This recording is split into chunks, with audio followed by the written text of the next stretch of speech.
a lot of engineers that they have the capability. The prices of chicken recently increased. Some countries as Egypt, my country, they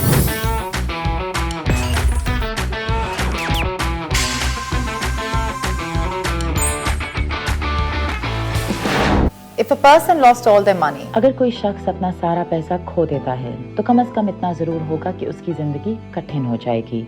لیکن تب کیا ہوگا اگر ایک ملک اپنا سارا پیسہ کھو دے؟ پھر کیا ہوگا اگر کوئی ملک اپنے تمام غیر ملکی زر مبادلے کے ذخائر کھو دے؟ کیا صورتحال ہوگی؟ آج کے ای ٹاک پروگرام میں خوش آمدید.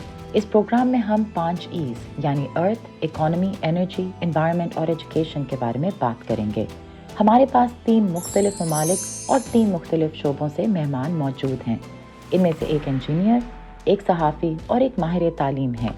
جی، ہم لوگوں کے سامنے ایک ایسے موضوع پر بات کریں گے جو عالمی سطح پر اہمیت کا حامل ہے. پاکستان کے زر مبادلہ کے ذخائر ملکی تاریخ کے ان 9 برسوں میں پہلی بار 3 ارب امریکی ڈالر کی خطرناک حد تک گر گئے ہیں. اسٹیٹ بینک آف پاکستان کا کہنا ہے کہ یہ بیرونی قرضوں کی ادائیگی کی وجہ سے 3 فروری 2023 کو ختم ہونے والے ہفتے میں 170 ملین ڈالر کی کمی سے 2.92 بلین ڈالر رہ گئے ہیں. زر مبادلہ کے ذخائر کا ان خطرناک حدوں تک گرنے اور غیر ملکی قرضوں کی ادائیگی کے باعث ڈیفالٹ کا خطرہ بڑھ گیا ہے. تاہم پاکستان کی صورتحال قدرے منفرد ہے اور کیا اقدامات کیے جانے چاہیے؟ کہا جاتا ہے کہ اقتصادی ترقی کے 3 مرکزی ستون ہیں: سرمایہ کاری، کھپت اور برآمدات. تو ان میں سے کون سا طریقہ کار اپنایا جائے کہ غیر ملکی زر مبادلے کے ذخائر میں تیزی سے اضافہ ہو؟ Export will be the برآمدات کو بڑھانا اقتصادی ذخائر کو بہتر کرنے کا تیز ترین طریقہ ہوگا. ایسا لگتا ہے کہ برآمدات کا انحصار ملک کی مقامی پیداوار پر ہے اور برآمدات میں اضافے سے ان ممالک میں ملکی کرنسی کے مقامی ذخائر میں بھی اضافہ ہوگا. لیکن کیا آپ کو لگتا ہے کہ کچھ ممالک کے لیے ویلیو ایڈیشن کا سوال بھی بہت اہم ہے؟ مثال کے طور پر پاکستان. ہمارے پاس بے تحاشا زرعی مصنوعات ہو سکتی ہیں. some countries as Egypt, my country, کچھ ممالک میں جیسا کہ مصر جو کہ میرا اپنا ملک ہے، لوگوں کو کروڑوں کی بیرونی سرمایہ کاری کی توقع تھی اور ہوا یوں کہ 2020 کے وبائی مرض سے پہلے ہر وہ منصوبہ جو انہوں نے شروع کیا تھا یا جس پر وہ انحصار کرتے تھے سب کچھ اچانک سے رک گیا. اور دوسری طرف اس نے ہمارے زر مبادلہ کے ذخائر فکس کر دیے. اب فورن ایکسچینج کے ذخائر صرف 3 سال کے لیے ہیں. کوئی بیرونی آمدن نہ رہی بلکہ آپ نے بین الاقوامی قرضہ بھی دینا ہے. آپ نے مکمل ادائیگی کرنی ہے اور اس سال مصر نے تقریباً 7 بلین امریکی ڈالر ادا کرنے ہیں. اگلے سال ہمیں تقریباً 32 بلین امریکی ڈالر کا بھاری بھرکم بین الاقوامی قرضہ ادا کرنا ہے.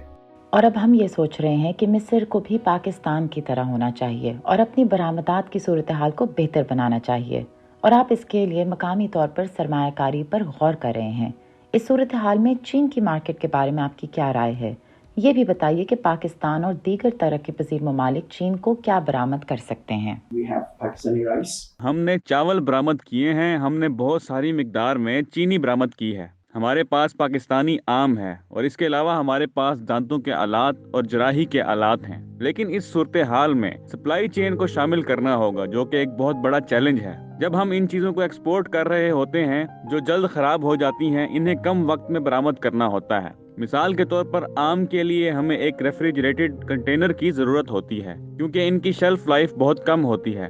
جب اسے ہوائی راستے سے برآمد کرتے ہیں تو یہ بہت مہنگا پڑتا ہے، لیکن اسے بحری جہاز کے کنٹینر کے ذریعے بھیجتے ہیں جس سے زیادہ وقت درکار ہوتا ہے. ہم ہمیشہ اعلیٰ ٹیکنالوجیز کی تلاش میں رہتے ہیں اور کسی حد تک چین پاکستان کو زراعت اور دیگر شعبوں میں بھی بہترین معیار کی مصنوعات تیار کرنے کے لیے اس قسم کی ٹیکنالوجی دینے میں مدد کرتا ہے. یہ بات سچ ہے کہ حالیہ دنوں میں مرغی کی قیمتوں میں 400% تک کا اضافہ ہوا ہے کیونکہ افراط زر کی شرح بہت زیادہ ہے. اور میں یقینی طور پر چینی لوگوں کی مثال دینا چاہوں گا. ان کی مانیٹری اور مالیاتی پالیسی کو دیکھیں تو ہمیں ان کے نظام سے سیکھنے کی ضرورت ہے.